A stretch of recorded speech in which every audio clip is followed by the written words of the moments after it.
Belle la coccinelle.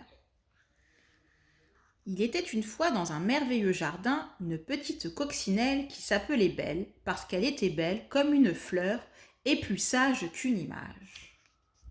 Sa mère, Madame la coccinelle, pouvait en être fière. Jamais elle ne désobéissait, jamais elle ne mentait. Tous les insectes du jardin disaient lorsqu'elle passait « Quelle adorable demoiselle !» Un jour, Belle se posa par mégarde sur le nez crochu d'une vieille femme tombée du ciel. Ce nez, vous l'avez compris, était celui d'une sorcière qui n'aimait pas, mais alors pas du tout, qu'on vienne le lui chatouiller. « Je veux que tu deviennes la plus laide des coccinelles et que ton cœur soit plus noir que les taches que tu portes. » Puis elle secoua sa longue cape avant de disparaître. Ainsi, le sort s'accomplit.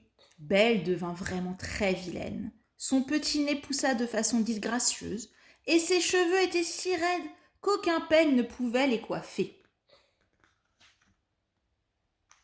À la maison, ce qui faisait pleurer sa mère, ce n'est pas tant que Belle enlaidissait, mais c'était surtout qu'elle mentait et lui désobéissait. Qu'ai-je fait au bon Dieu pour avoir une telle fille ? Rien du tout. Bête à bon Dieu j'étais, bête et méchante je suis, répondait la vilaine en sifflotant. À tous ses amis les insectes du jardin, elle faisait des grimaces ou leur jouait des mauvais tours. La chenille excédée la menaçait. « Si je t'attrape, je vais te donner une fessée, sale petite peste !» Mais Belle se moquait bien des fessées et des menaces de ses vieux amis, car depuis, elle s'en était fait de nouveaux qu'elle adorait. Dolly la grosse araignée et Tony le crapaud baveux. Or, une nuit, une fée apparut.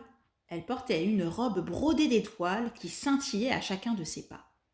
Sur un tapis de fleurs, elle s'assoupit.